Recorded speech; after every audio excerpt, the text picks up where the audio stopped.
Come with me as we go behind enemy lines.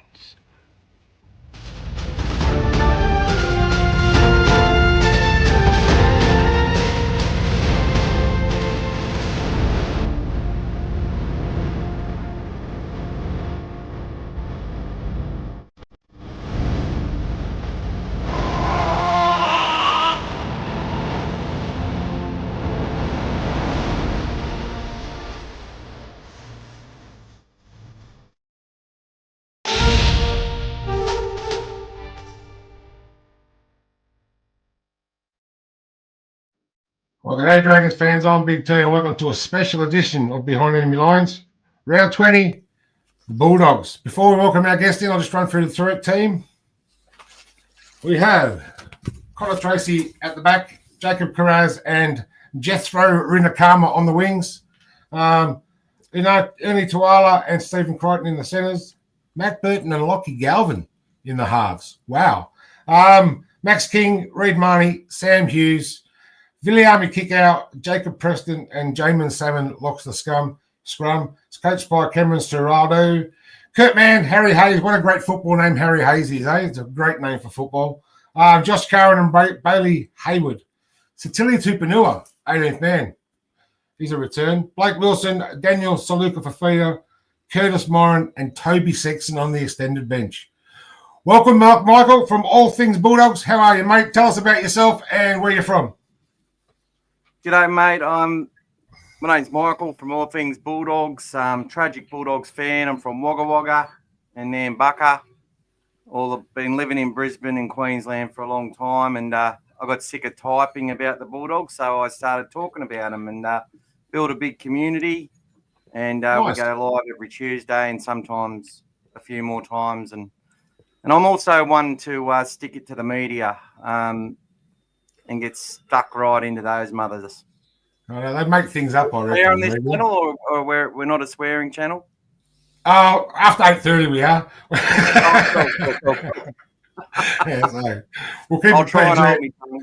We'll keep it PG at the moment. We have some kids watching sometimes. Yeah. Well, look. If you get stuck into me, I might get a little bit upset. You never know, and start swearing. But get some of your cousins to come by. Well, you guys were flying, and then you've had two close losses, a close win in the last three.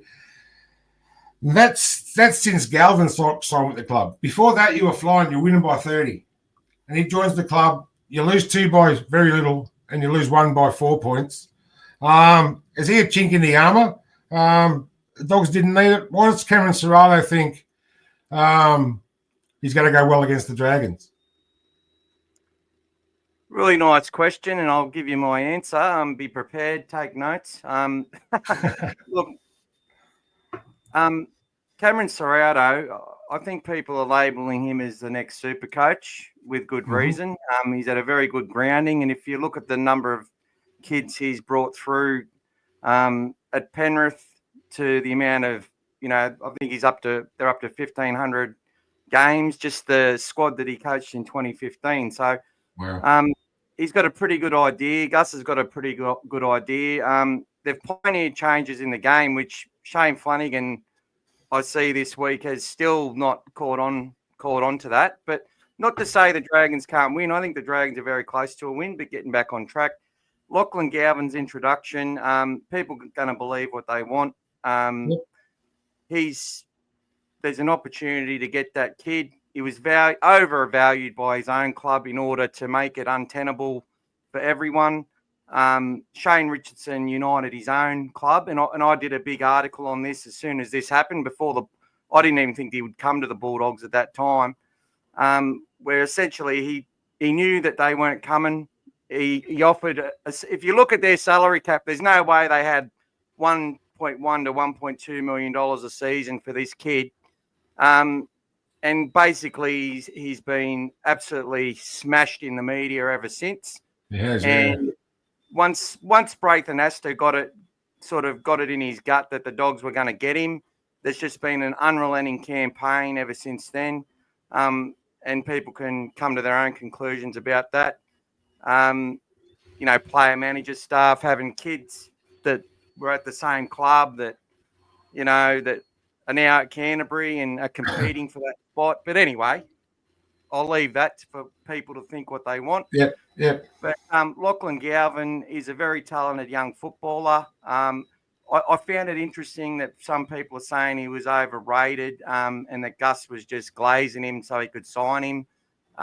If you know anything about Gus Gould, he makes relationships with young kids everywhere, with families, and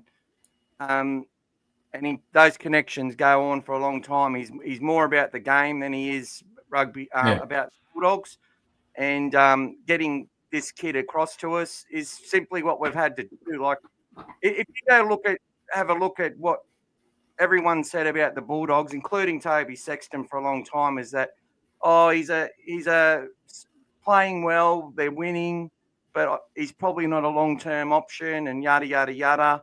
They've put Galvin into the fray. The coach knows what his plan is. Like, if people, that's right. He must have had a plan before he signed Galvin, what he was going to do.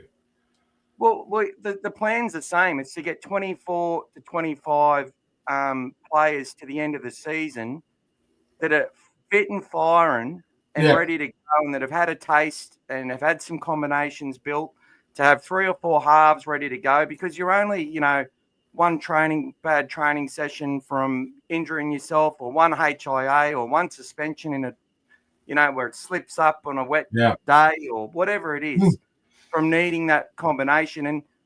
And whether Toby Sexton was going to play, that's the other context of it, is that it was Origin time. No one expected the Bulldogs to be on top. No one expected the Bulldogs to have Kurt Mann, Max King, Jacob Carraz all missing from the for Origin. We've had injuries and suspensions all year. I sort of don't think we've won any game easy. Like, we dominated the Dragons. They still nearly beat us. We had to beat them twice in round 1, and that thread's gone on for the whole season. And then we lost to the 2023 grand finalists by a combined total of 6 points, as you pointed out. And in those games, we should have won both of them. Was it Lachlan Galvin's fault? No. Was mindset change? Well, if you go to the Parramatta game where he debuted, we set that game up over 60 minutes. Parramatta were flogged, and we put them to the sword. The boys thought that they were going to do that the next 4 games, and it didn't turn out that way, and we actually handed games to opposition. They didn't learn from it after the Penrith game, which gave the boys a lot of confidence, made them a bit flat as well. And then against the Cowboys, we just had to play 80 minutes of ugly football and get that victory. And, and look, the last part I want to say is that, how people were saying that they were shuffling positions to accommodate Galvin? Well, they swapped our left winger and our left centre to the opposite side of the field, because both those players have been carrying injuries for weeks. And Montoya's had to have surgery, and the players coming through needed to get some game time, needed to get a go. And we saw what happened when with Tuala and Renikama. They're probably 2 of the Bulldogs' best against the Cowboys. And, and they're there now. So that's just development, contingency plan, putting Burton to centre. Well, I didn't want Tuala defending on Katoni Staggs, who's a great centre, as you know. When you've got Matt Burton, who's probably the 5th choice New South Wales Blues centre. A good 5'8", if you can make a stronger team and put him out there to help with your defence and your combinations, you're going to do it. So is there a disruption? Of course there is. There's young kids in our pathways who are like, oh, okay, well Galvin's there now. It's going to be harder for me. They might get a little bit restless. This time of year, it's happening to all clubs. You've seen your young fellow who come from the Bulldogs is going to Souths, I think, the halfback. Glover. Yeah, Jonah Glover. We loved him here. We loved him here. I don't know why we didn't. Opportunity because he saw Alex Conti coming to our club, and Mitch Woods was the prodigy, so he had to make way. This is what happens. It's not good. But look, I think there's a pathway to victory for the Dragons that we'll talk about. And we will. Yeah. So Well, you just answered my next three questions, and Fit out I was last going to year's say, another one that they took off a hang on, hang on for a sec. We'll get to that. Bronson Sherry out, big loss. So was Montoya. And you just answered that question, Chihuahua and Rinakama. Yep. Can you tell us a bit about Rinakama? Yeah, so I've been mad tragic. Talking about him for quite a while. As he's come through our Harold Matts, he's come through that squad with Mitch Woods and the like. And there's quite a few of them that have played together and are starting to make their mark. And, you know, a couple of pre-seasons and they'll do well. But this kid, the way he's grown this year has been quite surprising how good he is in the contact. Mm-hmm. He's still going to grow probably another 5 to 8 kilos and maybe another inch taller. He's sort of in the frame of a Jason Saab, but I would suggest might be a bit classier. Is he that tall? What was that? How tall is he? Oh, I don't know. He's pretty tall and he's getting taller. Yeah, fine. Lanky Fijian. But yeah, we saw how well he went last week. Hopefully he doesn't get second game syndrome, which can happen. And Tuala, you know, just a good toiler, but I swear he looks like a better player than what the one in 1 or 2 games I've seen. Yeah. People are saying he's slow. Dogs fans are very critical, as are all NRL fans now. Yeah, that's right.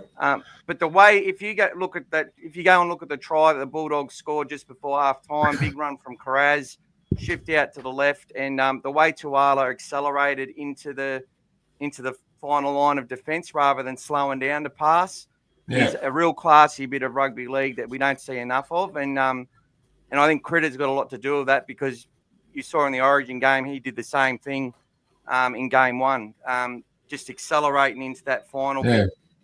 Defenders will work it out, but often players have to slow down before they pass, and they butcher so many tries. But anyway, but with that back line with Sherry and Montoya, it's a class back line. Even putting Chihuahua and Rinakama in there it makes it just as good. So I watched Rinakama last week. He's a good player. I'll only make this quick. If we can't control your middles, and our middles are a bit underdone last week, they needed the run, which is why we were horrible the first 20 minutes, and much better when our energy come on off the bench. If the Dragons can punch holes in that and get some balls out wide, probably early balls, our edges will be under pressure, because there is a combination gap there and a cohesion issue. You need that combination still only fresh. So there's opportunities there. But our right edge has been the edge that's been giving up the points, the edge with Stephen Crichton and Preston and Toby. Okay. So let's mention the next question. Trent's only going to tell him. Yeah, ring him up. Yeah, we will. We'll ring him up. Let him know. I was asking you, talking about middles and edges, what matchups are you looking forward to? Who against who? What are you looking forward to? Oh, it's always good watching Kikau come up against Sewer. Sewer's he plays right edge, doesn't he? Yeah. I think he does, yeah. I think Kikau's really put a din on him the last few games, and Sewer will need to stand up to that. Well, Sewer's been our best player for the last couple of games, I thought. It doesn't seem to matter. I remember he was in the Origin frame when the Dogs weren't going that well, and we've won the last 4 against the Dragons. Well, we haven't won since 22. Yeah. I think he's beat us at Belmore maybe the last time. That was 22. Blake Laurie got his first try, Big T. Oh, that's right. Yeah. Good, cool. It was a high-scoring game. It was good. He hasn't scored many more. It was real windy that day too. Really windy. Who's been your most improved player this season? Oh, that's a hard one, but it is. Look, Connor Tracy would lead our daily endpoints. Obviously, and just the progression of a lot of players. I thought Burton was going to have a good year, but he's had a bit of injuries and suspensions and stuff. Reid Marnie's had a good season. Jacob Preston, I could name heaps of them. But the progression of Bailey Haywood, Harry Hayes, and obviously Kurt Mann makes us a much better team. So, who do you think's most dangerous in the Dragons, and who do you need to keep quiet in the Dragons team? well, he's got a lot of strike. Like you've got That's right, yeah. Ryan Holmes is a winner. He's copped some flack. You know, the young fella, I watched that SG ball team dismantle the Bulldogs side, who I thought was pretty good. And I'm glad we got Latu Finau, but probably had two other big forwards in there. And I think one of them's on your extended bench, who was probably even more impressive in that game. So, look, I think they're, you've got the experience there. I think, it's hard. You need to basically be able to assert dominance through the middle as a team and really play a high possession match if you're going to win and force us into errors. And if you can't do that, it's going to be a struggle straight forward. If you can get that possession, get us just to a point of exhaustion. Players like Sully are always going to put dents in you and score tries. You're not going to stop him. And I also think Terrell Sloan picking up a loose ball could be very dangerous for us, or, just getting on our outside. Look, the Dragons have to win this game if they want to talk about keep playing finals and keep their hopes up, and they'll be thinking that. So for the Dogs, it's more about this basically the season's restarting for us. This is the final phase as we go into it. We're qualified for the top 8. We now need to make sure we get to the top 4. And this is a huge danger game. And there's a lot of strike there for the Dragons. They've just got to be able to unlock it as a team. And look, we normally see the edge back rowers have a bit of a say in these games, but your little men are a huge key. Damien Cook, Jacob Little. Yeah. Very Little is faster than most backs, as you know. And look, this is where I think that your coach, not that he needs me to tell him what to do, is making the mistake, because everyone's moving to small ball and he's stuck in big ball, I guess. And, I'd be moving Kyle Flanagan to hooker and getting Ilias up there, because they defend exactly the same. And Ilias has probably got a better kicking game. He just probably asks more questions and makes more errors. He hasn't got a look in at the Dragons, Ilias. He hasn't played at the Dragons. Everyone's saying nepotism. He's picking his son because he's his son, and you can see that from time to time. But I don't think Kyle's playing that bad to be dropped. He's trying his best, yeah. Yeah, I don't think it's hard with Kyle. Look, it's hard. I stood up for Kyle for 3 years, and defensively he tries his heart out. He's just so telegraphed with his kicks. He takes too long. I can't stand the way he's been treated by the social media people who think that's how you support your club. I think that's disgraceful, and it's happening in all clubs. And look, they were talking about freedom of speech. Well, the Dragons put forward their freedom of speech. They blocked him on social media. So there you go. There you go. I think that I think your other fella, King Togia, is a real talent, and he's just learning at the moment. He's got to be patient. We're going to be patient with him. He's not. He's 19. He's a baby. That's right. Well, exactly. Well, look what Bennett did with Katoa. If you go and watch his first season, there was be games for 25 minutes where he did nothing. Yeah. Hardly touched the ball. He'll be good for this year. Now look at him. He's the next New South Wales halfback. You think Katoa? 100%. Yeah, he's a good player. He come from the Penrith system. They put out some good players out of the Penrith system. Kyle's a stopgap. Put him in hooker. Oh, well, exactly right. Flano's when Gus Gould moved him to hooker, right? Yeah. He actually is more of a threat at the line, because he doesn't sit there. He doesn't have time to think or look the part when he's passing the ball or anything like that. He just plays what's in front of him, and he's at the line already. So teams can't sort of because teams give him no respect. They just hang off him and move to the next player. That's why why Is it's it? so Yeah. hard to do anything on your edges with Kyle, because he isn't a running threat. You know what he's going to do. Yeah, pretty Yeah, much. you have any questions there, Jess? Yep. Yeah, I want to say, so Tilly Trevino hasn't played a lot of football this year. He's been suspended. He's been injured, but the depth that Sorello has built at that club, like it's like the Melbourne Storm used to do and Penrith. Like they chuck anyone in there and then they do the job. What do you think it is that Sorello's coaching from right for the whole squad, that whoever plays does their job and knows what they need to do? Well, it comes down to people talk about the system, but everything in the lower grades. It's about bringing leaders to the club, which they've done. But if you really got your eyes open, it's about developing footballers. If you look at our team, Satili Tupanua was a centre. Harry Hayes was a centre. Josh Curran was a centre. They're all debuted at the Bulldogs in the middle of the field off the bench. You know, we've got Bailey Hayward, who could barely tackle on the edge a couple of years ago as a halfback, leading the line speed and chopping the biggest men in the game down.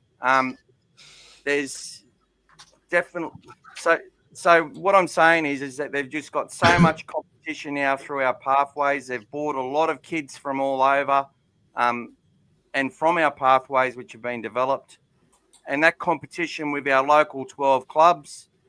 You know, Moorebank and we've got the St George Dragons is one of our 12 clubs, as you know. That's made their pathway harder, and that's just lifting the standard all the way up. And those kids just see the challenge. Like the Bulldogs have brought in players, and the kids have accepted the challenge. And some of these players were brought in on contracts haven't even got a go, because the juniors have just outworked them, out-earned it, and got their start. And a lot of that's to do with Phil Gould. I wish we had kept him.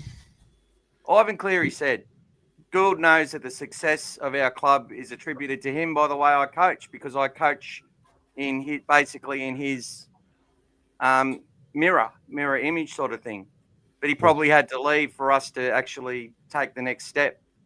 And it's probably, and Serrato's been a part of that whole thing. And you look how Andrew Webster's going, and that's not the end of them, you know. And the Storm influence, very much influenced by a Bulldogs mentality from years ago. You know, with Chris Anderson going there and how they manage their caps, and forget about the dodgy way they did it, but how they look at their spine and having the class players in the spine. If you go back to the old Bulldog sides, our best players were our 7, our 6, our 1, and our 9 usually, and that's just continued to go through. And Bellamy, and you know what Bellamy does? He, as you said, gets those players that you haven't heard of, and all of a sudden they're superstars. You know, they don't miss a tackle. They run on the field where they're supposed to. They work their ass off, and he's been doing it for years. But interestingly enough, Cameron Serrato at the same stage as Bellamy after 3 years has developed more state of origin players. So there you go. And your thoughts on so Reid Marnie's moving on as well. There's talk that Bailey Hayward's going to take on that role once Marnie goes. Do you think it's unfair that? What do you take on the Reid Marnie? Why the Dogs are pushing him out? Do you think it's due to cap space? He is a liability as well. What's your take on that? All of the headlines have literally got nothing on the actual situation. So I actually saw a post from his brother after we lost to the Broncos, way before Galvin had left their club or anything like that, or was going to leave their club. And it basically said, someone praised Bailey Hayward, and it said, so his brother's come on and said, well, if Bailey Hayward's that good, just let Reid go now. Why are you keeping him there if you're not going to extend him? So basically, his manager is one of Gus's only really good friends, and Sam Ayub went to Gus and said, look, Reid, we've got expansion happening. Reece Robson's just left the Cowboys. He's a Queenslander. There's an opportunity for Reed to grow his income and extend his career and get some certainty around what he's doing. He wants to stay here, though. He wants to be a part of this. And he's a pretty emotional guy. And Gus said, so we just can't make that guarantee. And, and if you look at the way these good sides manage their hookers, Penrith let Appy go on pretty low money. And Mitch Kenny's not on huge money. So I think that system doesn't put the money that's Reed Marnie deserves. So basically he was like, can I get a release? And that was before the season. So all that stuff that come out at the end of the year, they weren't concerned about his discipline or anything. Reed Marnie's one of the toughest, gutsiest players in the comp, who in 2023 got singled out by every front rower and just literally put his face on the line every game. And and this grubbery stuff, yeah, I know it's annoying when that arrogance, the way they look more so, but when they're like, But honestly, since when does big blokes want to punch little blokes anyway? Like, yeah. It's called short man syndrome for a reason. It is. So yeah, he's got a red line to be able to do what he does, and that's always going to bring you a brain snap here and there, But I love Reed Marnie. Most of the club loves him, and the transition to Bailey Hayward. The reason Hayward's started the last few games, playing a lot of minutes, is to prepare him for that. But there's a few young hookers we've got there that maybe we keep a Jake Turpin because defensively he pretty much offers what Marnie does, but he can't kick the footy and he's probably not as creative. But yeah, just as a backup, we might keep him. He's a tough little, gutsy little player. But yeah, there could be an opportunity for the Dogs to actually go and buy someone. I'm not sure who it'll be. But I think we'll need more than just Bailey Hayward if we're going to do what we want to do. So there. Yeah. All right then, Jess. And I'm not sure if you're following the NRLW, but the Dogs, they've joined the comp this year. They've started with 2 good wins, and they've built quite a good side. Yeah, well, look, I've had zero expectations. In the first game, like the first 5 minutes, we looked way off the pace, no line speed, nothing. But then we got into our groove, sort of played like Bulldogs. Bulldogs have had a lot of games where they look like they weren't the better side game and just somehow managed to win it. I think Tony might have seen a few of those games where you just go, how the Dogs beat us that day. Yeah. I don't know. Happens all the time with the Dragon. The 2 sisters go head-to-head this week, don't they, Big T? They do go head-to-head, Alexis and Trinity. Trinity and her sister, Alexis, isn't it? Yeah. Well, there's the team. There's the team there. Yeah, when Trinity was asked, is she Alexis' sister? She goes, no, she's my sister. There you go. Yeah. So there's the team there. Andy Robertson at fullback has been really strong for the Dogs the first 2 games. She didn't get to play last year apparently through ACL injury. at the Sharks. Yeah. Taylor Preston has been was playing for the Dogs, Harvey Norman's team, and then they could go and play NRLW, but they changed the schedule so it's on at the same time now. Yeah. So she had to go to Cronulla and couldn't play for us the last couple of years in that. So she's always had that game. Holly Wheeler, real tough player. Yep, we had her for a long time, didn't we, Big T? We did. Also, off the bench. Alexis Tournier and also Egan Dimmick. Yeah, Tournier was your player of the year last year, wasn't she? Yeah. With Tiakaronga She's really good. Yeah. Jess, have you got the names there? Because I'll just put SMM for number 21. That one is Shequela Mahakitau Monshao. Wow, There you what a Can name. you say that, Big T? No, not yet. Not yet. He's our linguistics expert, Michael. Not yet. Not yet. I'm not saying it. But look, No, I'm not. look, the Dogs have had a really But you good can say pathway Tino. with our kids, with I was our saying Tino, yeah.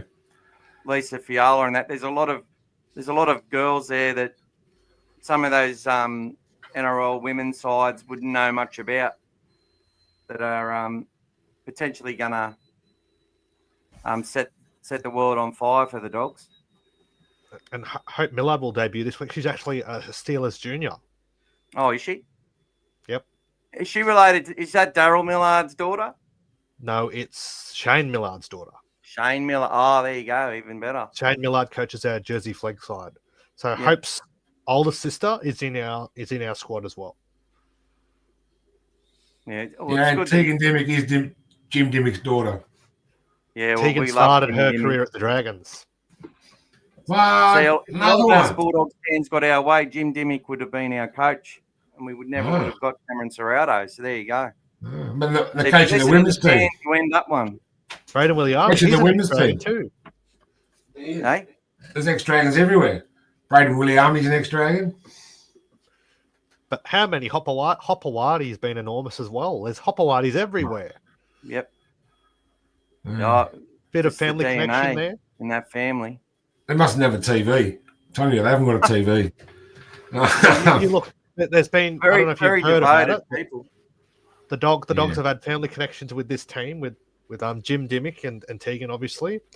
Taylor Preston's dad played for the Dogs many years ago, I think it was. Yep. And Pani Hopawati's brother Will played for the Bulldogs. So there. There you go. And Lehigh's playing for Manly, and but There's another one at Canberra. Is there one at Canberra? That's Albert, yeah. yeah, Albert, yeah, he was at the Dogs for a bit too, but he kept doing his knee. Yeah, some players you just don't get to be a good player because of injury. And the Steelers have one too. Liesl Hopawati. There Wow. you go. Wow. So there's a few of them around. All right, Jess, you want to wrap that up now? Yep. Well, thanks for Hey, thank you to our guest. thanks for coming on, Michael. We'll give you the final. So give us your take on what will happen in both games this weekend, and who do you think will be a try scorer in both games, and what are your thoughts on the results? Oh, I think Taylor Preston's going to continue on a merry way. Keeping the team together, and they're just going to work hard like Bulldogs and run hard, work hard, and get things done. And Andy Robinson out the back will be taking good care of it. For the Dragons game, the Dogs to be out there. A lot of Dogs fans are expecting a statement from the Dogs to go and smash the Dragons. I don't think that's happening. I think every point we get will be hard earned, and the Dragons will be in this fight for a long time. But if the Bulldogs restrict the Dragons' meters like we do everyone else and get those big fellas, under exhaustion, anything could happen. But I think the Dragons will be up for it, and I think the Dogs by 22 points to 8. Getting a try late. Get a try late, and that's nice. And what about in the NRLW game, the Dogs and the Dragons? What do you think the score will be in that one? Oh, I think it'll be 12-10 Bulldogs. Well, there you go. 2 losses again to the Dragons. But no, we think a little bit different than you do, so we'll tell our tips later. Thanks for coming on, mate. Hope you enjoyed your time. You're our first Bulldogs fan to come on. We've had two or three lined up. And they pulled out the last minute, so I'm glad you turned up. Thanks for coming in, mate. My Bulldogs, pleasure, mate. they're going to go well this year. I don't think Galvin's going to be too much of a chink. Once he gets into the grind of things, the Bulldogs will start rolling again. You want to tell us a bit about your show as well? He can get from the left to the right to the left to the right and back again really, really easily. He's just a bundle of energy. He just needs to make his tackles, and that's the main thing. That's what we're. And you're from All Things Bulldogs, correct? Yep. Yeah, you're on what 7:30 Tuesdays normally. Normally between 7:15 and 8 o'clock sometime then, just depending on what's happening. All right. We've got a few Doggies fans that do watch us, so they might find you and come over and see you. So you might be stealing a few of our fans. So tell us about where we can find your pod if there's anyone's interested watching.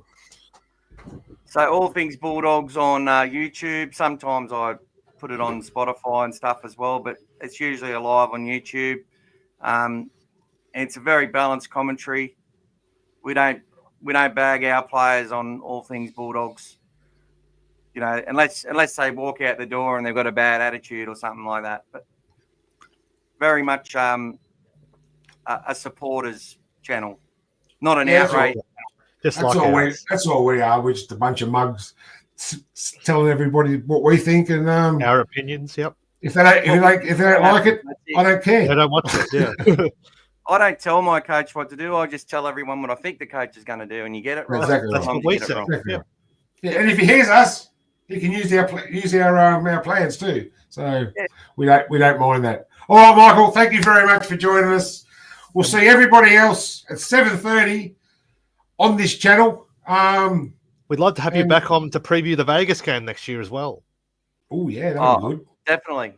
You going to Vegas? Somehow, but yeah, hopefully I get to go. But I'm going to win lotto. Yeah, me too. Well, if I go, I've got to take the missus, and we've got to get married and stuff over there. Oh, jeez. By Elvis? That's going to be what I'll need $15,000 if I'm going to go over there. You get married by Elvis? Yeah, that's it. All right, mate. Thanks very much. Love your time. Hopefully, we'll see you again sometime soon. Thanks, Big T. Thanks, Jesse. All right, mate. No worries. Thanks for coming on. And that's it. Guys. So come on, Dragons fans. Fire up! Go the Dogs. Go the Dogs. Coco is at Penal's heart, she wears it on her sleeve. As Mustard tells tales of dragons, wins and Tudor victory. Tony and the MB crew will do their very best. Hitting off topic and I digress with a red V on our chest. The Mad Dragon Vodcast is a sheep of camaraderie, navigating rants down rabbit holes in the land of big wet feet. And so our peddlers weave the tales, and our pursuit is our dream. The Mad Dragon Vodcast.